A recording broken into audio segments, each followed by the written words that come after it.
didn't say anything, you know. But he said it like that. He said, you know, I played with John Coltrane. Like, I think in his mind, he might have thought like possibly there was a person in the planet that didn't know that.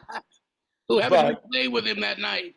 you know, but he did say one thing. He said, you know, in all the time that I played with him, he never once told me what to play or how to play. And he said, so I will never tell you what to play or how to play. And that's pretty much all he said about Coltrane. But what he would talk about was his early life in Philadelphia. You know, coming up. That's what was more on his mind at the time. You Did he know. talk about Benny Golson and having played with the jazz? Yeah, he talked about the people that he came up with in Philly and the his mother's beauty salon that like as a kid he's talking about like when he's 14 years old hanging at his mom's beauty salon and other guys on the corner. That's right, because we played blues on the corner every night. And Uh-huh. so he said, you know, I wrote that because we used to just hang out on the corner of my mom's beauty salon. Uh-huh. And a bunch of us and Lee Morgan or whatever, you know, Benny Golson and so many Philadelphia musicians, you know. So yeah, I mean, that was one of those just fell in my lap kind of experiences, and I do wish that I was able to play with him earlier, uh, because you know, for one thing, by the time we played, he played shorter time, and he wanted everybody else to play shorter. But I didn't mind that.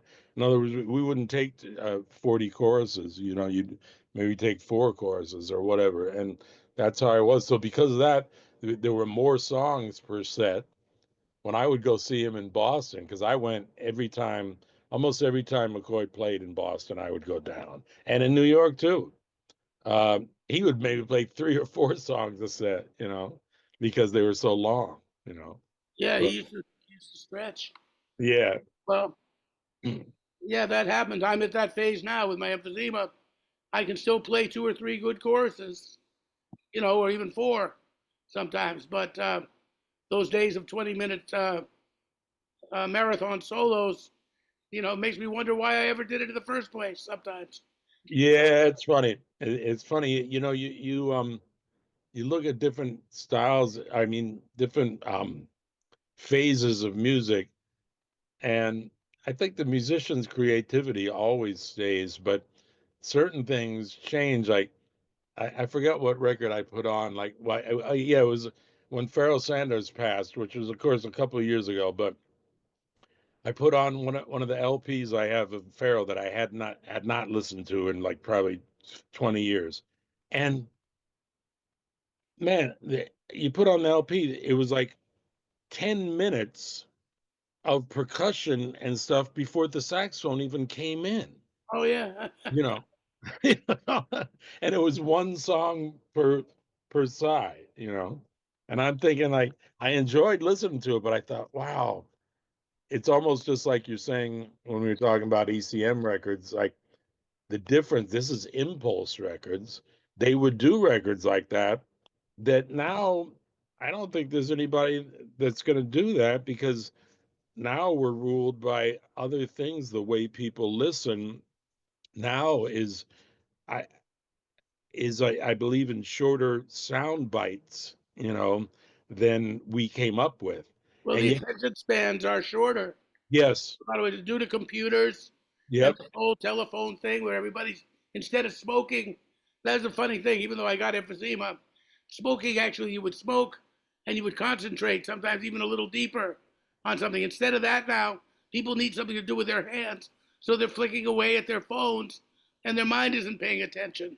Was it better yeah, to and smoke? the attention span is real short. It's like these quick sound bites that you determine whether you like something within like 30 seconds. I mean, my daughter, you know, is a victim of that because she was born only 15 years ago, and so My she'll 18 go year old too. like, Dad, listen to this, and it'll be something on her phone, and she'll play me something for 20 seconds, and then it'll stop, and I'll go, can I hear the whole thing? And she goes, oh, well, no, that's what I have. And I'm going like, I want to hear it from the beginning to the end. And like, to her, that is the beginning and That the is end, the beginning of the you end. know, you know.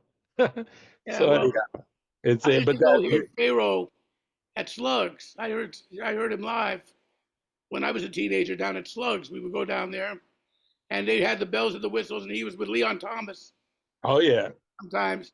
And then they start playing, and the whole set, Prince of Peace, won't you hear our plea? Bring your yeah, peace, let it never cease. And the audience would be sitting there almost like like they were all in India, yeah, yeah, dancing yeah. to it, nodding to it, and hippies and headbands and cigarette smoke. And Yeah, man, it's quite an era, it was. So but also some other people that I was curious about that you've gotten to know.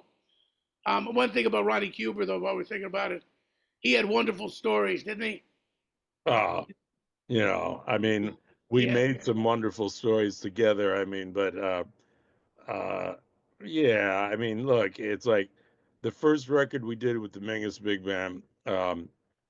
Uh, he he created the story that he raps on the record. So he's the first jazz rapper because what happened is like we were playing we had a nostalgia in Times Square, and so Ronnie goes, well, I know all about that because this is after we played it one night, and he goes, because I went down to and sat in with Mingus at Times Square, and blah blah blah until this whole story. And I said, Ronnie, we got to vamp when we record this in a month or whenever we're going to record it for Dreyfus Records.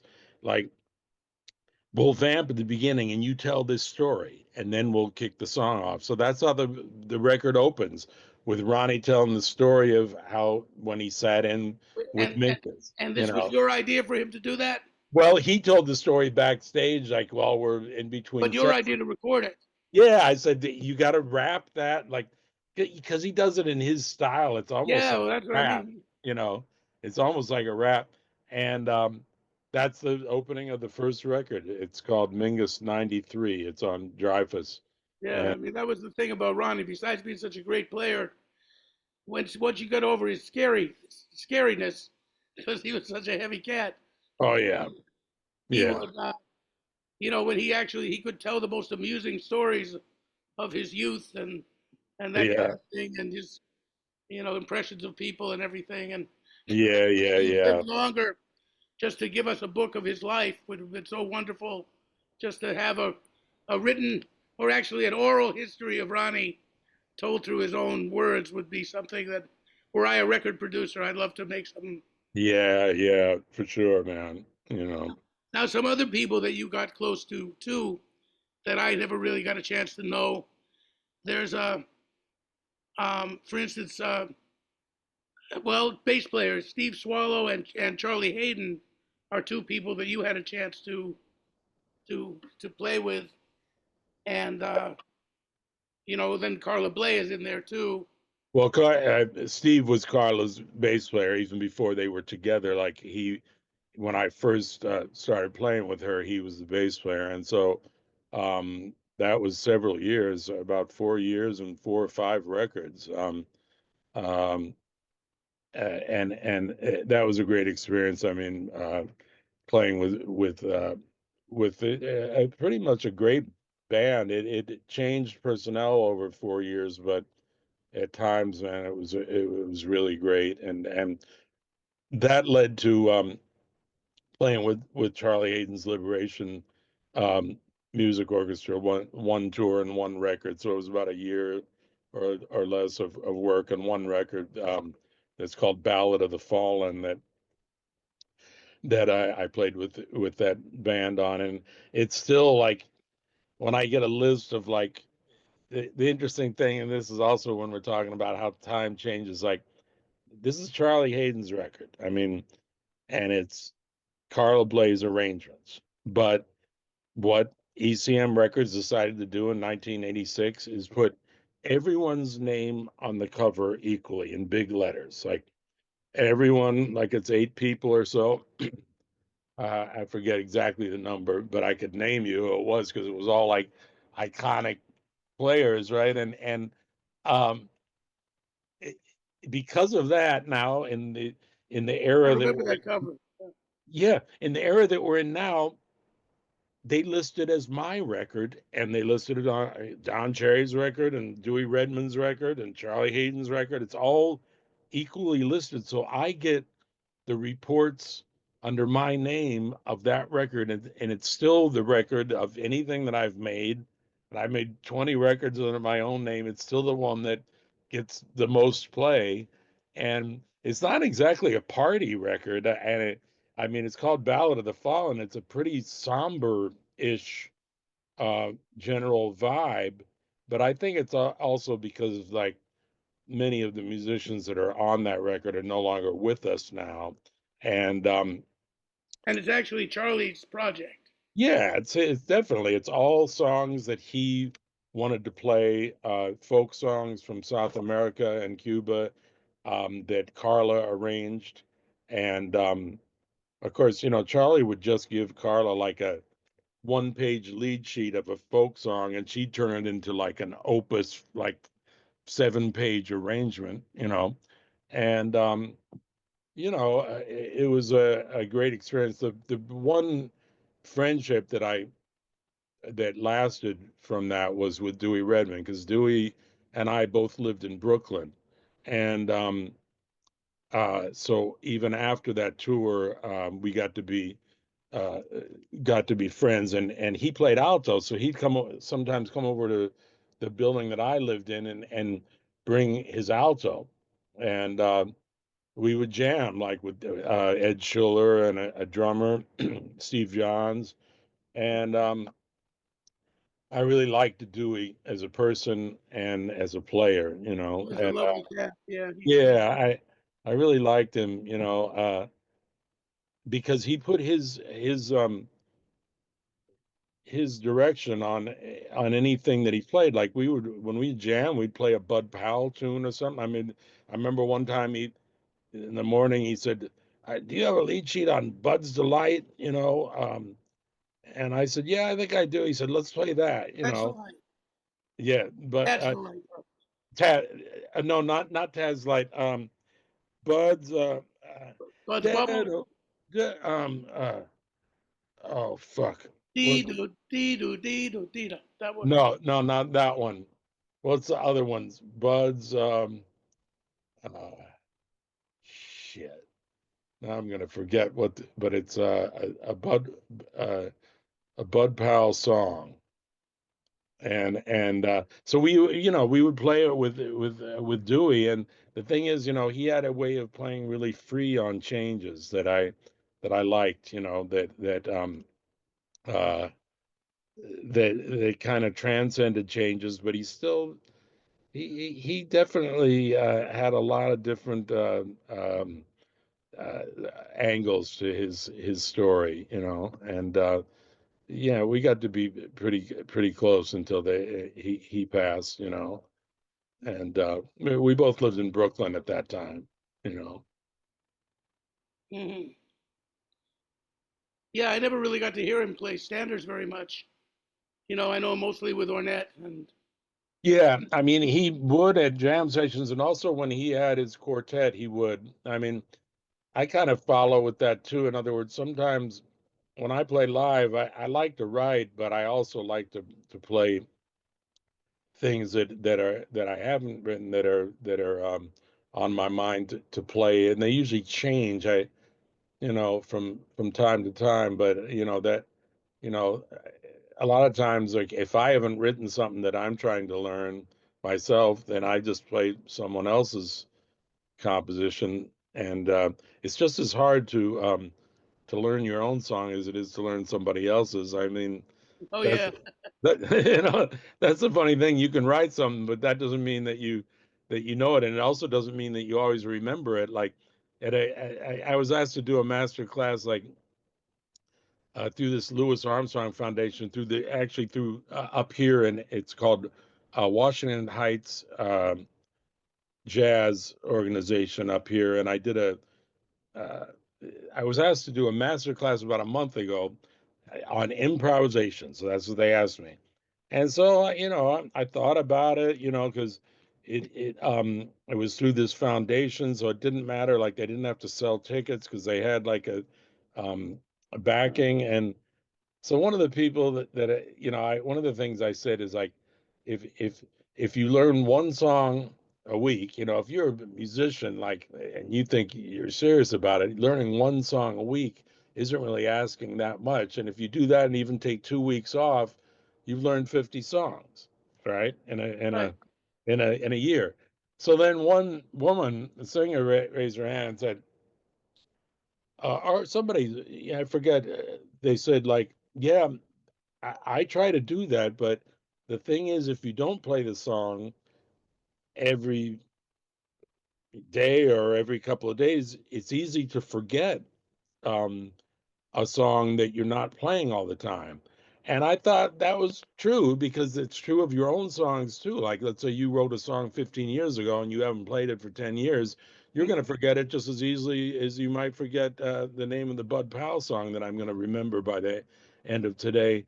And um, the point I said to her is if you do learn it really in the way that I'm saying, like really learn it by heart, not by a lead sheet, but really play it and learn it, then it's going to be easier to refresh your mind with it like 2 or 3 years later. You still might need to glance at some of it, but you're going to be able to pick it up a lot quicker than if you never did. And the way people are now, you can carry a little iPad that has every song in the universe Oh on it. yeah, piano players got possessions, but then I take them away from them. I know it's amazing, man. I mean, the technology now enables you to kind of have a lazy mind, and we're all guilty of that in some ways. But I'm glad that I came up at the time that I did because I didn't have that. Yeah, we weren't allowed that. Well, I mean, you had to transcribe the song yourself, really, at first, and that's what I at first did rather than transcribing solos. The first thing that I did was try to transcribe the song and learn the song, and that was hard enough. You know, uh, if it's a song like Lesser Left Town or something by Wayne Shorter, it took a while to transcribe it off the record. You know. Yeah, I would take everything. I rarely wrote anything down. That was something that I would do. Now and Right. then, I'd write a few things down just to see what it looked like. But mostly, I did it all by ear. I would just try to, because I think if you write them down, you don't get the important part of this is retention. Yeah. So you want to Yeah. retain the stuff. And sometimes, if you're dependent upon writing it down, you get lazy about retaining it. But if you just do it by ear, then you've got to remember everything. Here's the song, Bob. Do did it. Sha do de bo baby do shit it Yeah. shut the Our bo. delight. Our delight. Thank you. Yeah, Thank Tad you. Dameron, not Bud, Tad Dameron. but Yeah, our delight our delight. in A That's the flat. one. Yes, in A flat. That's right. So that's the one. Yeah, I don't know why I was thinking Bud Powell. Maybe I guess I have a Bud Powell recording of it, I think. But anyhow, yeah, that's the one that I was forgetting. Our delight. Great song, man. Yep. Great. We did a whole record with do bit it. We did a whole record of Tad Dameron songs with Lovano and with the Nonet. That was the first record I did with him. It's called 52nd Street Themes. And this guy, Willie Willie Face, they called him Face. Willie Face Smith from Cleveland. From He's Cleveland. passed now. He was an alto player.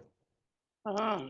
The reason why they called him Face is because he was a prolific writer, FACE. They would joke like, that when you learn Faces on music, the staff. FACE, so they called him Face. And this guy could like every arrangement that he did he knew Tad Dameron. Well, Tad was originally from Cleveland as well. Yes.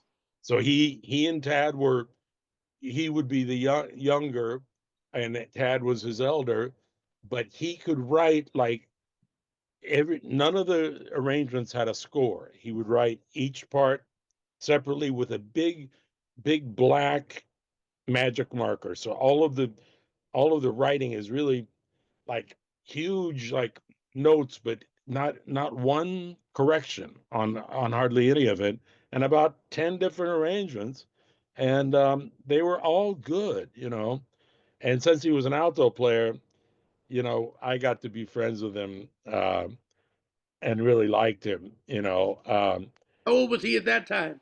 He was pretty old. I mean, I would say he was well into his 70s, and he passed like maybe by the time he was 80. Lovano would know more because Joe knew him personally more in Cleveland. I knew him only when he came here to, when we were playing the music at the Vanguard, uh, because the first week we played, he came down, and somebody that we had a blues that we'd play every night that he was one original that he wrote. The rest was all Tad Dameron, but he wrote an original minor blues that's called Deal, and it's in C minor, and it's really nice to play like a really open swinging minor blues. So one of the first nights we played, we're hanging back in the kitchen. It turns out someone at the Vanguard, and this rarely happens at that place, but someone took Lovano's book off the bandstand because it would be the most front of the bandstand, and started running up the stairs with the tenor book. Oh shit! And they caught this guy. They luckily the people at the Vanguard, I forget the guy's name, the tall thin guy who's not there anymore. I forget his name. Ned. Yeah, not Ned, but the other guy, the taller thin guy. Anyhow, he caught him, and then Willie said, "Man, I titled that song Deal, not Steal." Yeah.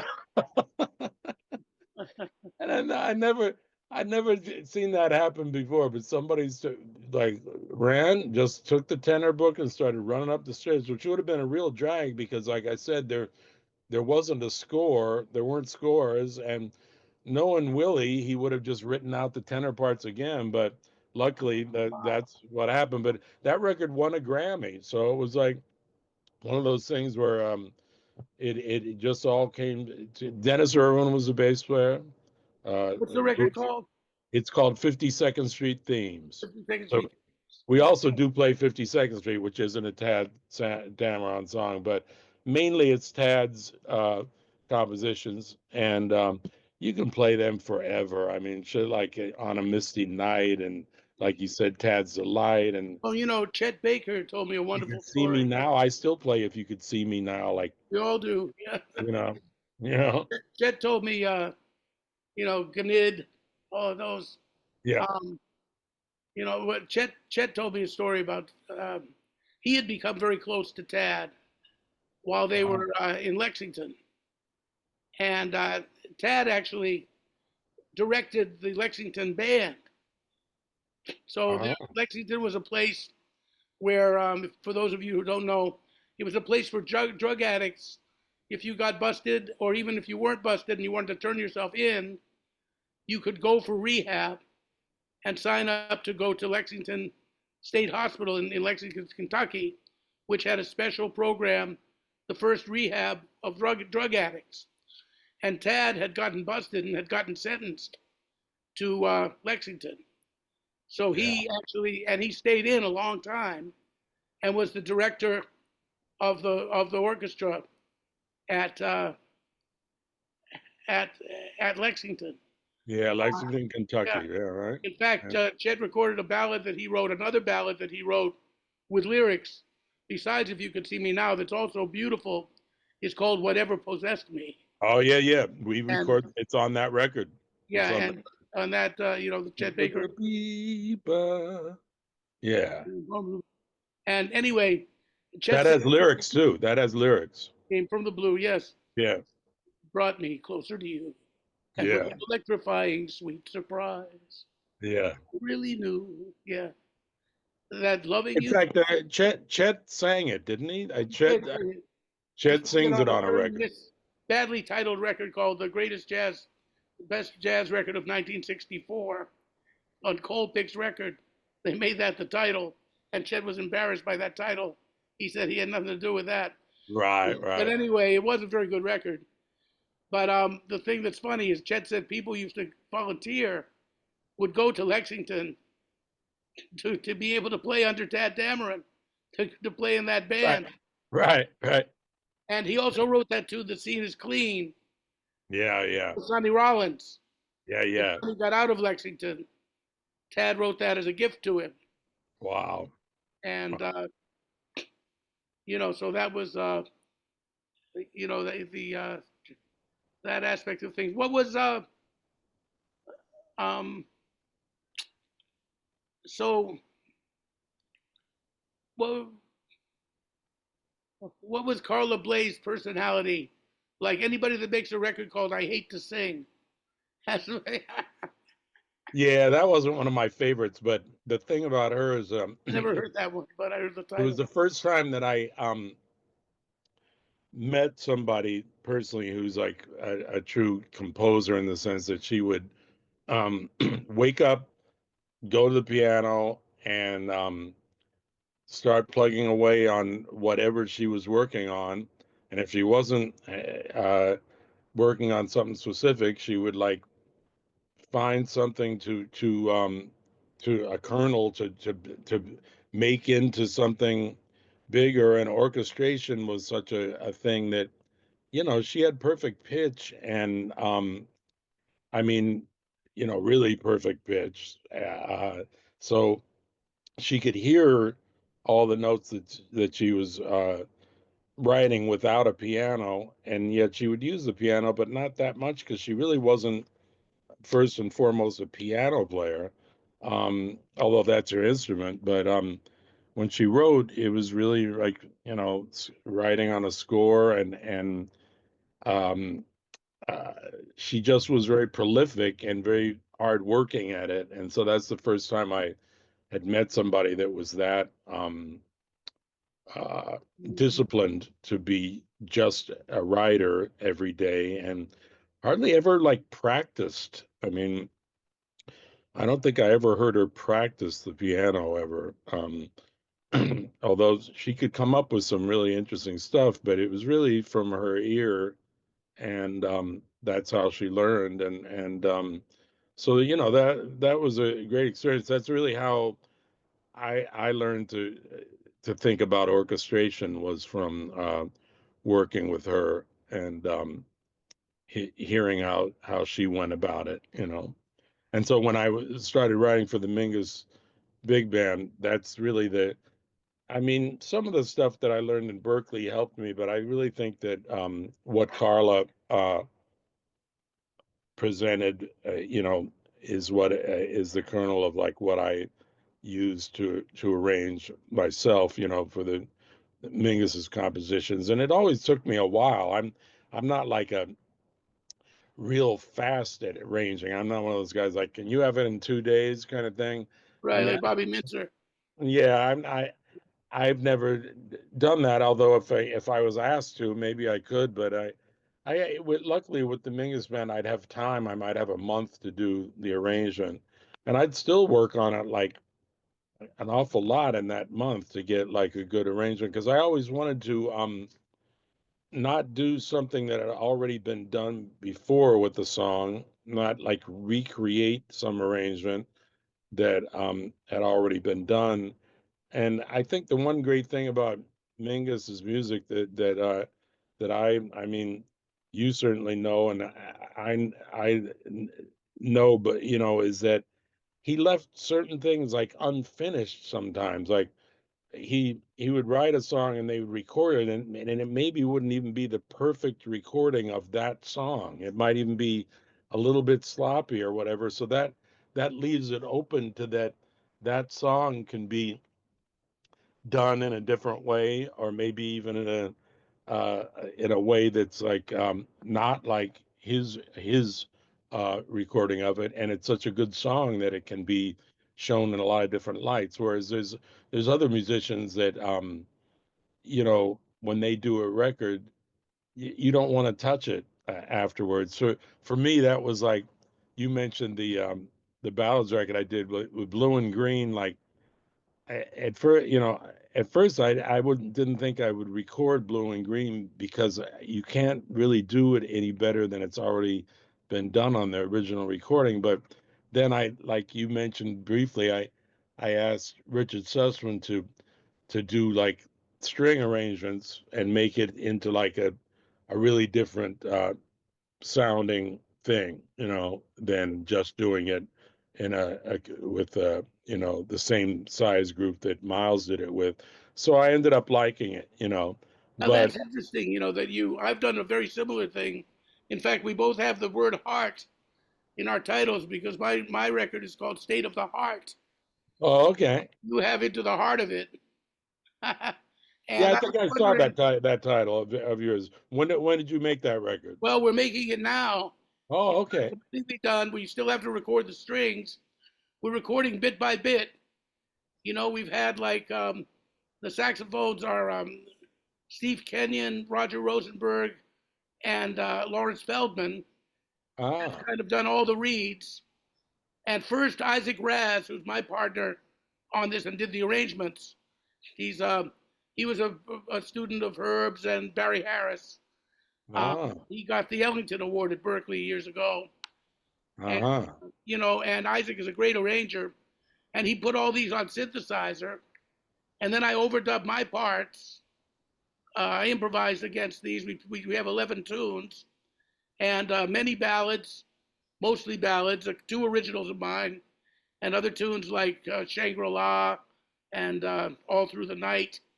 Um, you know, some tunes that uh, you don't hear. My daughter Emily sings a couple tunes, and Oh, wow.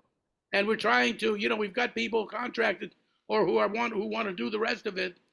We raised some money, enough money to pay Isaac for the arrangements and the copying, and we still need about $25,000 more to get. We want to have Randy Brecker actually as a guest on a track, and Kenny Barron on something, and Al Foster and Billy Hart have all agreed. A lot of these people have agreed, and they're under their price because we're friends.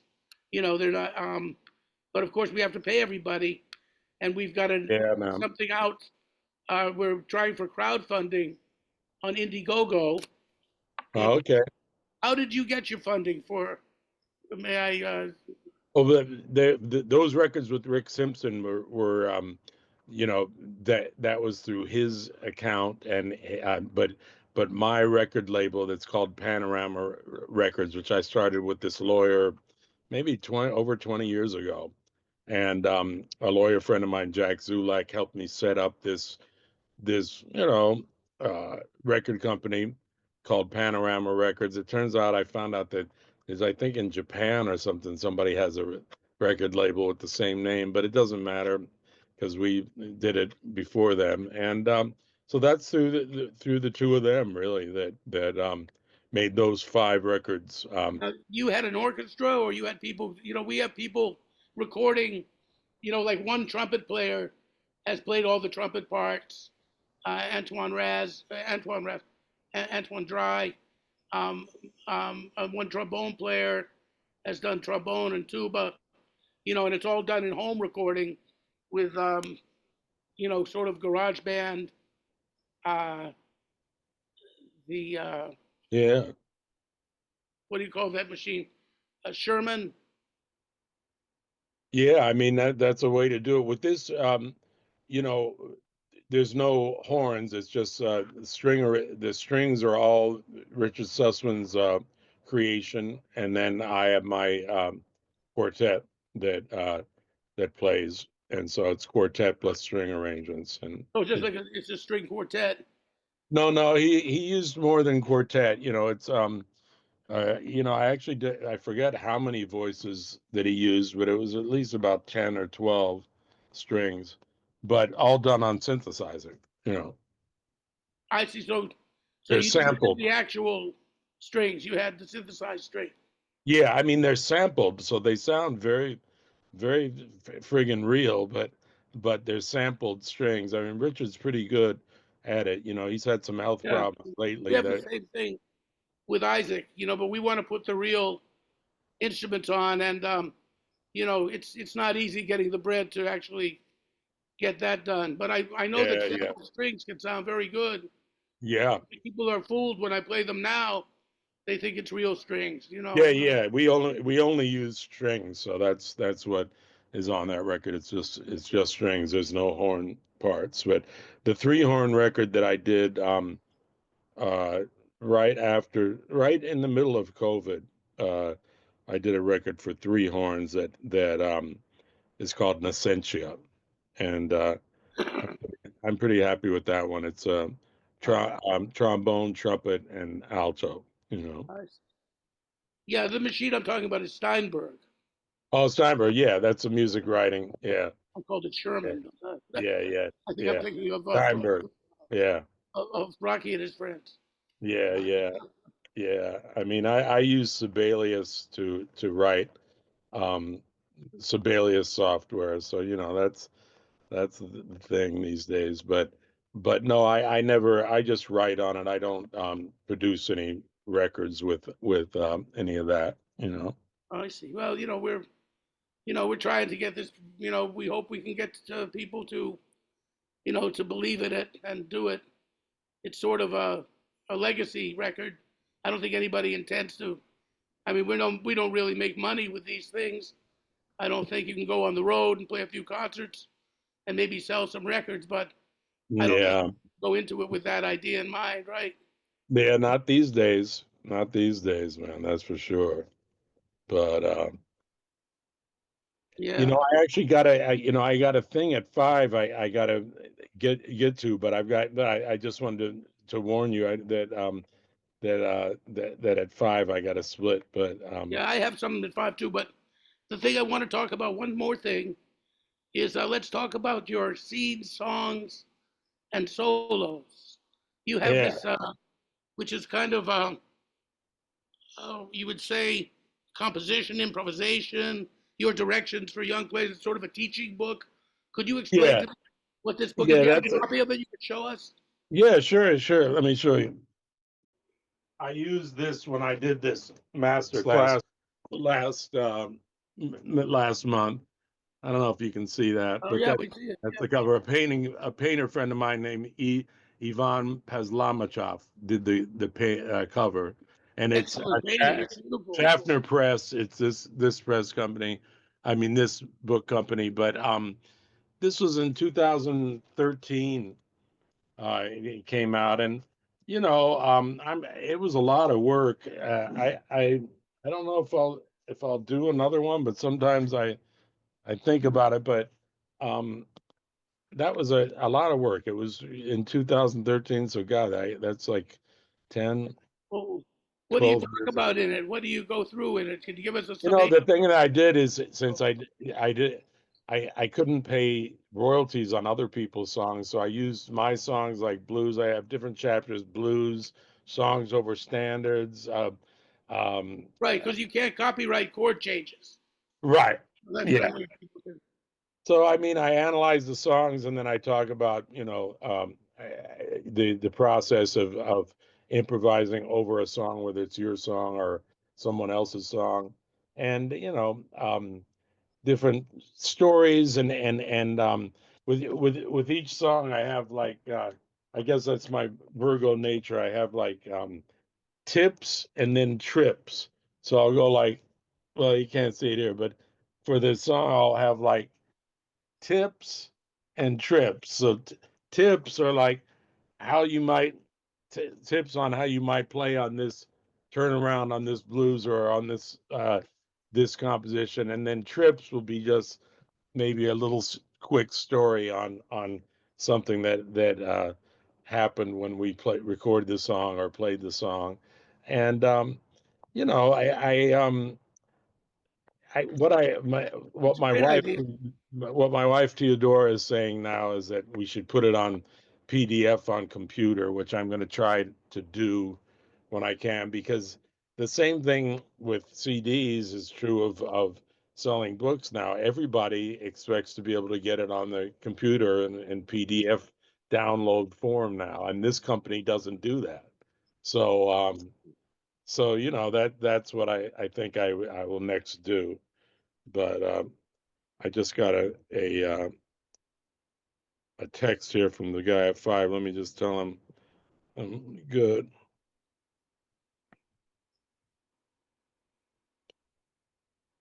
Yeah, I Yeah. just have one or two little things. No, no, no. I'd like to discuss your now. You know, in personal life, you know, you have these two daughters. You're like me. I have three daughters, and in Cuba they I call them. actually do too. We're similar, Bob. We have three because I have one that I didn't raise, who's 24 years old. Oh, So my oldest daughter is 24. The two that grew up here in New York with me are 20 and 15. So I have three daughters also. oh, so we are. Oldest name is Adeline. Congratulations. Yeah, Oh, we're the same. so the Cubans would call us chocolateros. You know that we make women. We Yeah, make yeah, girls. yeah. When you That's make what one of girls, you my call them chocolate maker, yeah, yeah. chocolatero. Isn't And it funny, man? I mean, I love having daughters, but once in a while I thought, well, I wonder why one of them didn't end up a son. But I've become an expert on girls growing up because I've seen what happens when they get like um, past the age of 14, 13. But we were the same too. You really make a change, male or female, like when those hormones start jumping in. And so yeah, I've seen it twice already, and now I'm seeing it with my 15-year-old. well, So, I've got an 11-year-old too, so I'm about to see it again. oh man, so you're like, yeah, me and Randy Brecker joke we're in the old papas club. So you're a member. You're Yeah, I want to make a T-shirt that says "I'm not Grandpa." Yeah, yeah, yeah, yeah, yeah, yeah. Don't you just hate that, man? If Yeah, you you're, know the other thing with that is I think one thing interesting about having daughters is I know one way it kind of changed me was having these daughters. Even after the birth of my first one, I started to see women as everyone being somebody's daughter. yeah, yeah, yeah. You know, every I know exactly what you mean. was Yeah, some mother and father's daughter, especially a father's daughter. So I'd never seen women from that perspective yeah. I'm the same. I'm the same. before. You And know, now I think back and I do wish I had that perspective when I was 25. yeah, Uh, neither of us did. I knew you then. You yeah, didn't do that. and now I totally understand what you're saying because it's not even just that we're older, it's that, like I say, like even when I was the same age as a 25-year-old woman, I didn't really it didn't cross my mind like what her father or mother, especially what her father might be into or not into, or it didn't even it wasn't something that I even contemplated. And now for sure, there's a big difference, and so I see, how that's a part of life. And my uncle, I have but I lost both of my jazz uncles. I lost this year, and one Oh, was in Berkeley, California, and the other's in Baltimore. And Herbie and Dobby, and they're both big jazz people, in their lives. And my these were your father's brothers or your mother's? my these are my mother's brothers, yeah. And Dobby was the youngest, and he unfortunately passed this summer. And um, we were very close because we were closer in age to be like brothers in a certain way. Like he'd be like my older brother more than my uncle. And By the way, did you have siblings? yes, I had a brother who's no longer here, and then I have a sister who's lives in Maine and is still doing well. But Back to Dobby, excuse me. yeah, yeah, my uncle also had three daughters, and but way before I did.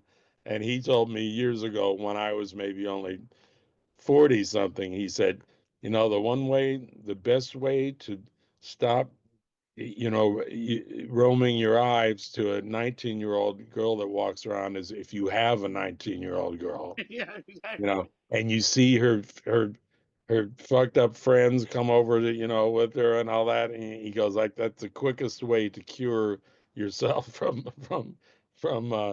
having any thoughts about that. So, and I've learned that From that dirty old madness. yeah, it's like that ends the minute you see it from another perspective, and it's just as well. But right now, man, it's like a seriously different time than when you and I were 20 years old, and that's always going to be the case. But you know, I we came up in a whole different world than they're coming up in now, and I have to say I'm glad that I came up in the time that I did. Not that we have any real control over that, but I'm not too thrilled about what's going on right now. In fact, I was even thinking, knowing that you spent a lot of time in Canada, that it might cross your mind that you might have stayed in Canada, man. Well, oh, not till this recent development. That's what I mean. I was there long enough. Now, unfortunately, I have my children who live down the street with my ex-wife. I have a different wife, and I live 10 minutes from them. Oh, okay. And my oldest is about to go to school in Connecticut next year, but nevertheless, my youngest one, my 11-year-old, is still down the street, so I can't go anywhere that she isn't. I couldn't Yeah. be. But it occurs to me, at one point, I had my permanent residency in Canada. Being teaching at the university there, and having a Canadian daughter who actually has dual citizenship. But no, now we're stuck here for a while, just going to get through this period. I was thinking that today because I realized, that you were in Canada for a while, and I'll tell you what, I wouldn't mind having a residency there for the next 3 years. Even Uh, though I would, New York's been my home since this mid '70s, and I think I would, no matter who's in power in the United States government, I think I would still miss New York as my home. But I at this point, the things that have happened in this country have made it that I don't care whether it's New yeah, York, anywhere. I was 15 years in Canada and I enjoyed it, and then I missed New York. I had to come back. But Yeah, but and that's because my oldest daughter was growing up in Canada, and right now she's living between Belgium and New York. That's oh, another okay. story. But you know what I wanted to ask you about your life, though, just a curiosity. Your ethnic background. I always thought you're Jewish. No, You're not Jewish. no. You were Uh, raised. What was the religious? my parents, like we started this interview, we can end with the fact that they were beatniks, and no, they didn't have any religious affiliation, but both of their families did. My father's family was similarly from where Chet Baker was from, originally from the Midwest. In fact, Chet and I even talked about that our Oklahoma. Chet's family was originally. Oklahoma. That's where my father's um, my father's grandfather was from that area, and then they moved to California, and that's where my father was born. And they were Baptist, Christian Baptist, and my mother's side was Catholic. My mother's mother was Catholic. I wasn't raised with any of that, but I do believe in a higher power and in a spirit um, that it first came to me from through music, but now I see it even outside of music. And but no, I wasn't raised with any formal religion, in my family. Uh-huh. One last question, which just concerns the art of the duo. Both you and I have a certain affinity to playing duets with with especially with good piano players. Yeah. And you've made a couple of very nice duo records. One with Bill O'Connell, Yep. who's a very underrated pianist, I played a little bit Great. of the set with him, and he's on that Clifford Jordan record, right? He was with, he did some playing with Clifford Jordan that's just beautiful, Yeah, yeah. with Ed Howard and Vernell Fournier, Yep. and you dedicated that, which the record is called "The Power of Two," to Kenny Drew Jr. Yeah. So can you tell me a little bit about that? And I knew Kenny Drew Jr. too. Yeah, yeah. He was you know, he was the pianist with the Mingus band after John Hicks passed. And we got to be really good friends. Bill O'Connell or No, it's Kenny Drew. Kenny Jr. Drew. Yeah, yeah. Kenny Drew Jr. And he was just a savant. Talk about I mean, Gunther Schuller once said, like, of any of the piano players that he'd ever run across in his entire life, like Kenny was the best reader, including classical guys that Gunther had worked with symphonies and all that. Like Kenny could read anything that you put in He front of moved him. up from Florida, right? Because he had been living in Florida. Yeah, yeah. He was raised by his mother's sister. So he was raised by his aunt in Florida. And his best years were when he was playing with the Mingus Band and living in Brooklyn and New York. And that's when he and I got to be pretty good friends because he lived in Park Slope and I was living in Fort Greene. And, I loved him, but then he went back to Florida and kind of took a downturn and ended up passing away. And I knew him during his best period because he was living with a woman and had a pretty happy scene um, in Park Slope, and we would play together like duo at his house because he had a grand piano and not house in his apartment, and he could play there, and fantastic musician, what Touchy wasn't guy. wasn't here long enough, Yeah, and his dad was, he didn't know his dad that well, but in his later part of his life, he did go and hang out with his dad, and but he wasn't raised by him. Yeah, I played with him one time when he was up in Canada. He played at this place, Cafe de Copan, and so they had solo pianists come in, and I sat in with him up there, and had a very nice time. We played some great duets, Yeah. and Larry Coryell was in town, and he came in and heard us, and he ended up making a duet record with Kenny Drew Jr. Oh, in he did. Florida. And he said that that night changed his life. Larry told me that hearing us play that night totally affected him very profoundly, which I thought was great. Then I went Uh, down and I played with him in Florida. I was down there doing a stem cell treatment for my emphysema, and somebody said, "Well, why don't you record?"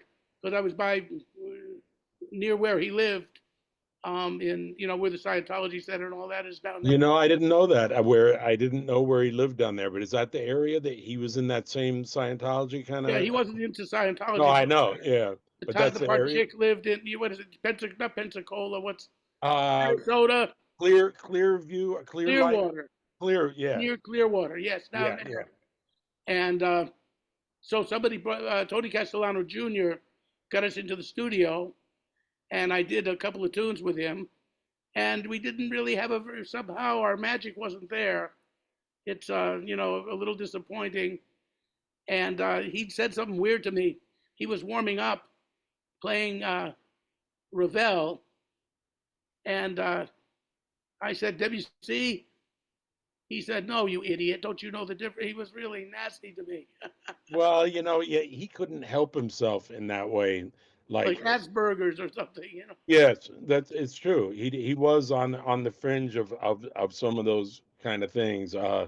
And it could be a problem. Like one time we were in Nice, France, and we were playing there with the Mingus band. We were staying in a hotel, and it's like an afternoon, and he went. We were hanging in my room, and he said, got to go get something to eat." So he went down to like a little shop in Nice and came back with a tuna fish sandwich, and he opened it up and looked at the bill, and he said, "Oh man, I just paid $130 for the sandwich, and I thought it was $10.30." Translating the money, he said, "I just paid $130 for this." Eat francs to a dollar usually. Yeah, And I said, well, Kenny, he had already taken a bite into the sandwich because he was hungry. I said, Kenny, go back down and talk to him. And like he didn't, he felt really guilty that he had fucked up. And he was like that too, because one time when, for kicks, I brought over some classical music to his house, and I brought some Bartok or something, and he wanted to play it. And then I had some Bach, because with saxophone, Bach music is fun to play. And he was like, I'm not gonna play that shit. I don't want to play that Bach shit, because it's almost like he had played all that stuff so much that to him it wasn't any fun. Like he wanted more challenging than that. And to me, as a saxophone player, playing some of those violin sonatas can be pretty challenging. There's no place to breathe, and but he didn't.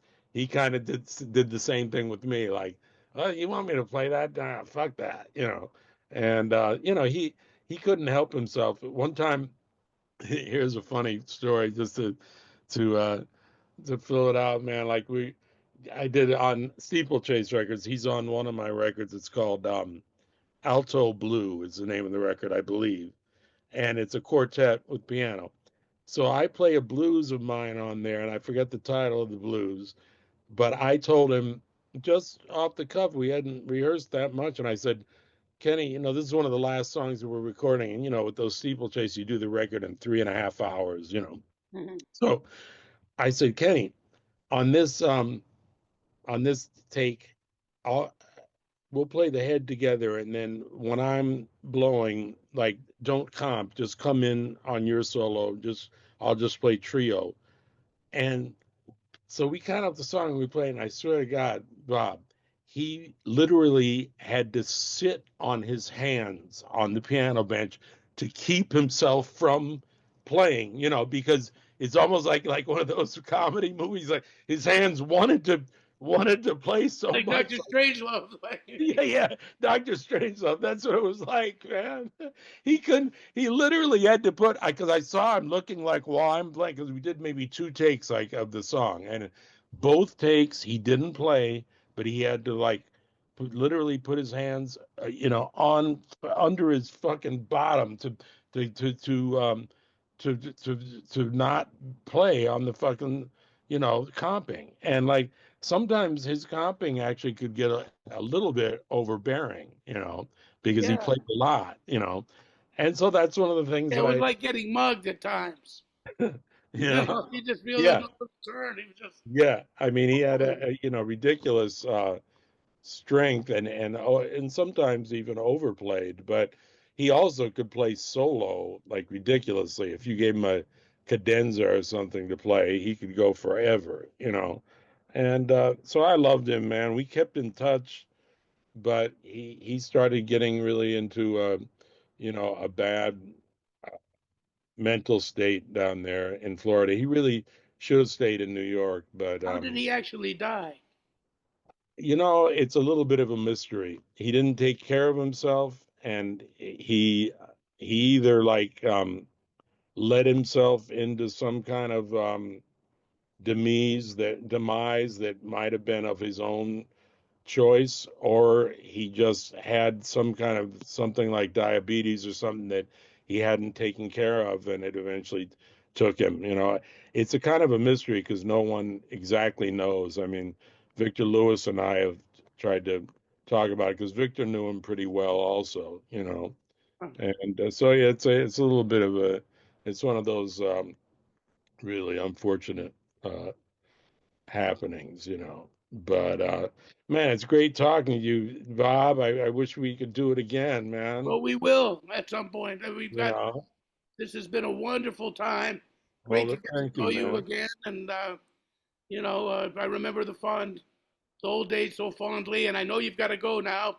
So I Yeah, want to, my daughter just walked in the door, so yeah, we're that going is to the thank case. everybody for the great Steve Slagle being our special guest today. And we are very happy to have had him. And I learned a lot and had a real fun time doing this. We would like to request that you, if you could, please give us a like, and you can also subscribe. Doesn't cost anything to subscribe, and it really helps us out. A lot of people, we just do this, think we just do this. We do it out of the love for continuing the beautiful oral history of the jazz tradition, but we also need to survive. It's very time consuming for Jesse and I. We research our subjects, and you see what we do. So any contributions that you want to make, we would more than appreciate. In fact, thank you very much. And Thank thanks you, again to Bob. Steve Slagle. And It's we'll been see a you next pleasure, time man. on, Blessings. on the real side. All right. Okay, man. Beautiful.